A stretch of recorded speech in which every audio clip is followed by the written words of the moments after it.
అందరికీ good evening అండి. ఇప్పుడు మనం ఎండిఎం బిల్ ప్రిపేర్ చేసేటప్పుడు కొత్తగా రిమార్క్ దగ్గర చాలామందికి ఎరర్స్ వస్తుంది.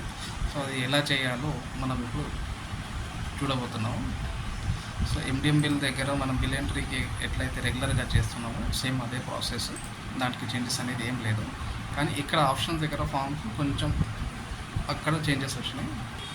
సో ఇక్కడ ఫామ్ 58 సెలెక్ట్ చేసుకుంటాం. దాని తర్వాత ఇక్కడ ఫామ్ టైప్ అనేది రెగ్యులర్ మనం ఎట్లా అయితే ఆప్షన్ ప్రకారం చూస్తామో అదర్ చార్జెస్ అదర్ ఎక్స్పెండిచర్.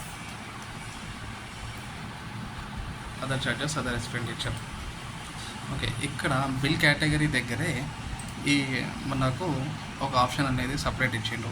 ఎక్కడంటే ఇటు సైడ్ చూడండి, వెల్ఫేర్ స్కీమ్ అదర్ స్కీమ్, ఈ ఆప్షన్ అనేది సెలెక్ట్ చేసుకోండి.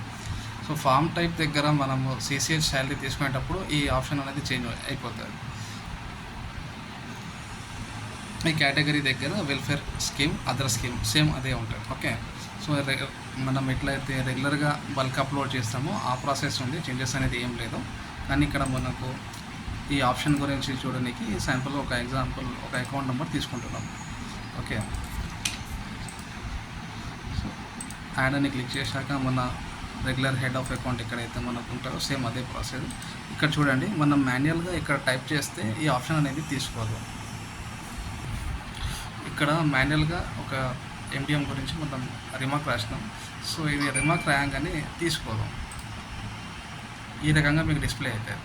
సో అప్పుడు మనం ఏం చేయాలి, క్లిక్ చేసినాక కింద ఇక్కడ శాంపుల్ రిమార్క్స్ ఇచ్చిండు. ఈ రిమార్క్స్ దగ్గర ఈ ఫస్ట్ ఆప్షన్ అనేది ఏదైతే ఉందో ఇది కాపీ చేసుకోండి. కాపీ చేసుకున్నాక ఇక్కడ ముంగట ఎంట్రన్స్లో ఏదైతే ఉందో ఇటు సైడ్ పేస్ట్ చేసేయండి. ఓకే,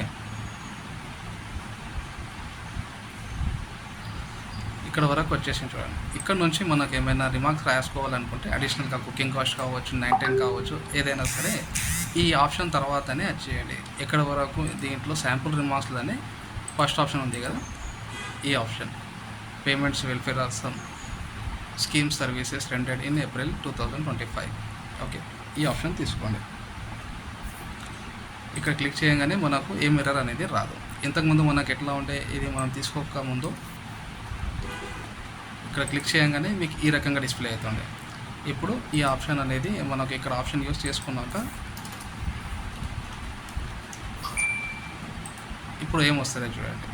సో ఇలా ఈ రకంగా చేయలేదు. రెగ్యులర్గా మనం ఎట్లయితే నెంబర్ పంపిస్తున్నామో అదే ఉంది ప్రాసెస్. ఇది ప్రాసెస్ అండి. Thank you.